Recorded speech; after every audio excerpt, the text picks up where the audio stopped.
Assalamualaikum warahmatullahi wabarakatuh. Perkenalkan, saya Devi Ambarwati dengan NIM 9312000719 akan mereview materi dari kelompok 2 tentang sejarah bantuan hukum di Indonesia. Dalam materi sejarah bantuan hukum di Indonesia terbagi atas 3 pembahasan. Yang pertama adalah bantuan hukum pra-kemerdekaan, yang kedua bantuan hukum pasca kemerdekaan, dan yang ketiga subjek dan unsur bantuan hukum.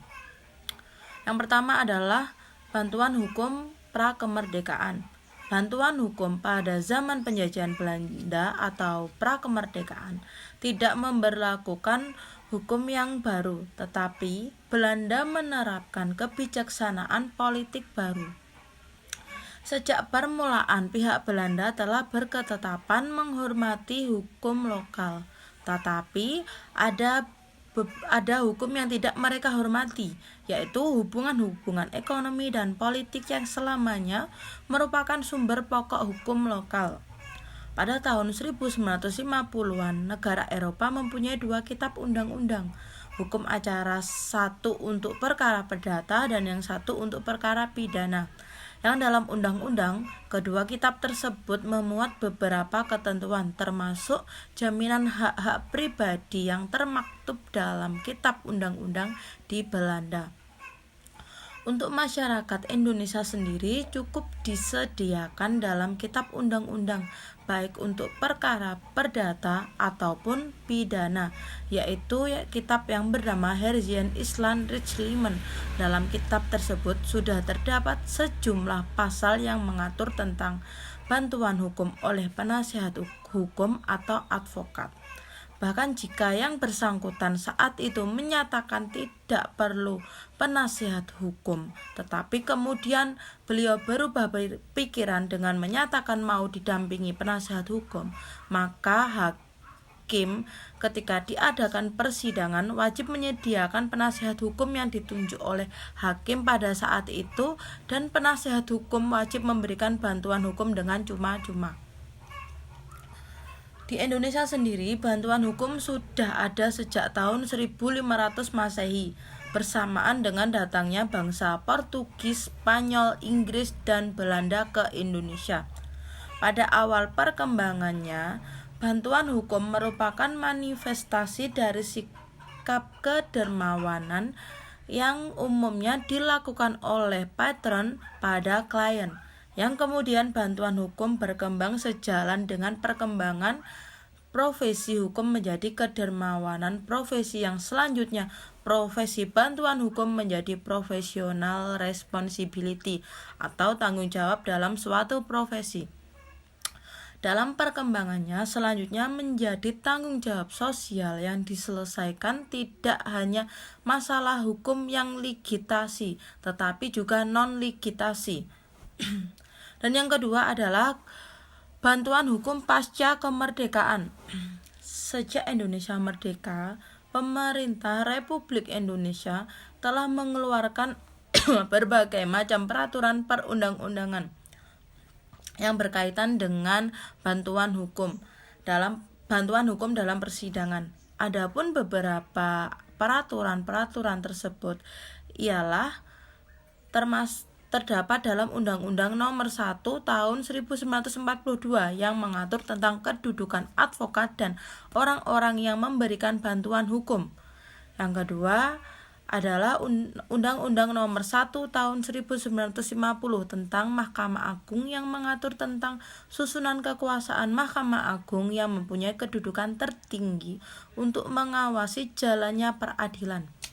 Yang ketiga adalah Undang-Undang Darurat Nomor 1 Tahun 1951 yang mengatur tentang tindakan-tindakan sementara untuk menyelenggarakan kesatuan susunan kekuasaan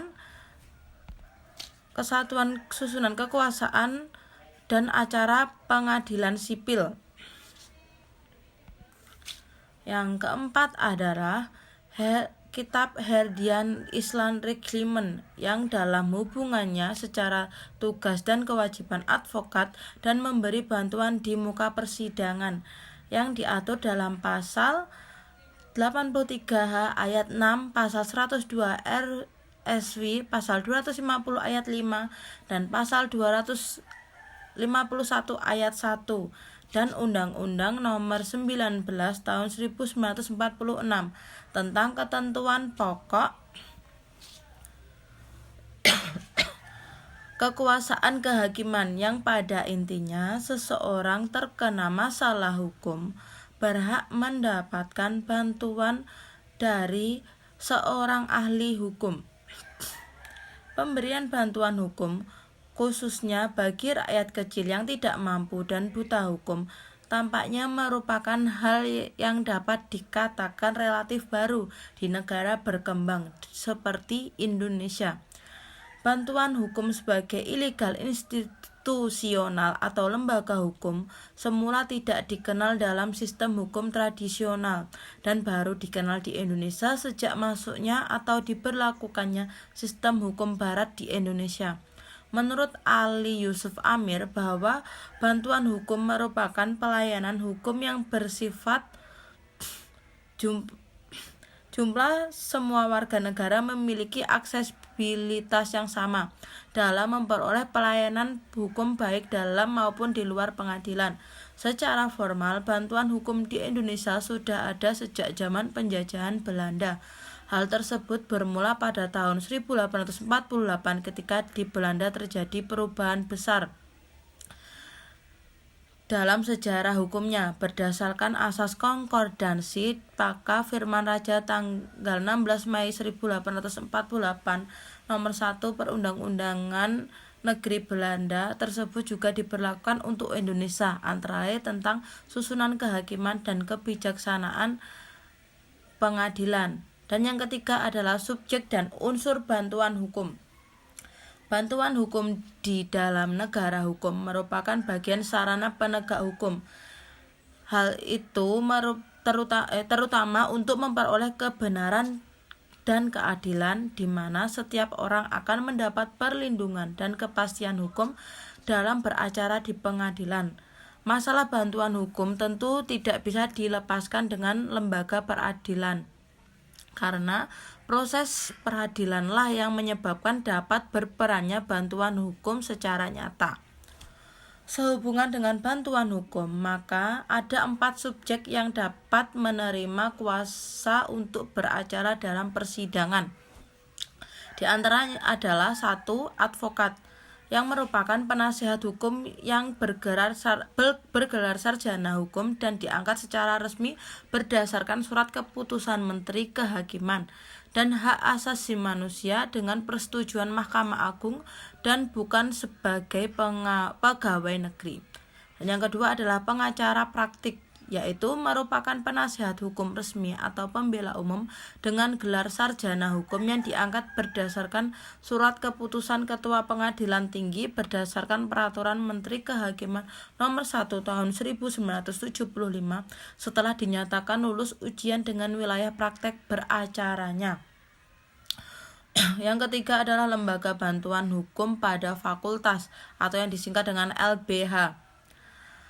Lembaga bantuan hukum fakultas atau syariah dapat memberikan bantuan hukum di muka pengadilan di daerah hukum pengadilan, di mana LBH tersebut terdaftar. Apabila berpraktek di luar wilayah pengadilan negeri, namun masih dalam wilayah pengadilan tinggi tempat kedudukannya, maka ia harus mendapat izin praktek dan penyampaian izin praktek tersebut.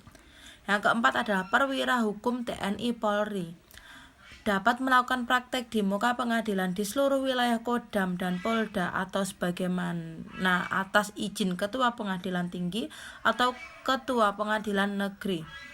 Yang kelima adalah kuasa insidentil, yang merupakan kuasa hukum yang diminta oleh seseorang yang dapat berperkara untuk memberikan bantuan atau nasihat hukum selama perkara berjalan. Bantuan hukum juga memiliki 3 unsur di dalamnya. Adapun unsur-unsur yang terdapat dalam bantuan hukum diantaranya adalah 1. adanya jasa hukum, yaitu sebagai pemberian bantuan diberikan dalam ruang lingkup permasalahan hukum yang dialami oleh orang yang membutuhkan bantuan karena keterlibatannya dalam masalah hukum, sedangkan orang tersebut kurang mengerti atau kurang mengetahui hukum dan termasuk orang yang tidak mampu dalam segi keuangan. Yang kedua adalah tindakan untuk menjadi kuasa di luar maupun di dalam pengadilan. Yang dimaksud dalam tindakan ini ialah tindakan yang dilakukan oleh pemberi bantuan hukum berupa pembelaan yang dilakukan sebagai pembela atau penasihat hukum dalam perkara pidana yang dilakukan mulai dari tingkat kepolisian, kejaksaan maupun pengadilan. Yang ketiga selanjutnya adalah adanya nasihat-nasihat hukum atau konsultan hukum. Dengan adanya nasihat hukum yang berupa pemberian nasihat, pertimbangan, pengertian atau pengetahuan hukum kepada orang-orang yang membutuhkan bantuan hukum terhadap permasalahan hukum yang dihadapi, maka bantuan hukum diberikan kepada orang yang tidak mampu, tetapi jangan diartikan sebagai bentuk dari belas kasihan kepada yang lemah semata, tetapi dengan niatan membantu orang yang tidak mampu. Dengan bantuan hukum juga merupakan gerakan moral untuk memperjuangkan hak-hak asasi manusia, untuk mewujudkan cita-cita negara, kesejahteraan dan keadilan sosial. Terima kasih. Sekian sedikit materi yang dapat saya sampaikan. Apabila ada kurang lebihnya saya mohon maaf. Wassalamualaikum warahmatullahi wabarakatuh.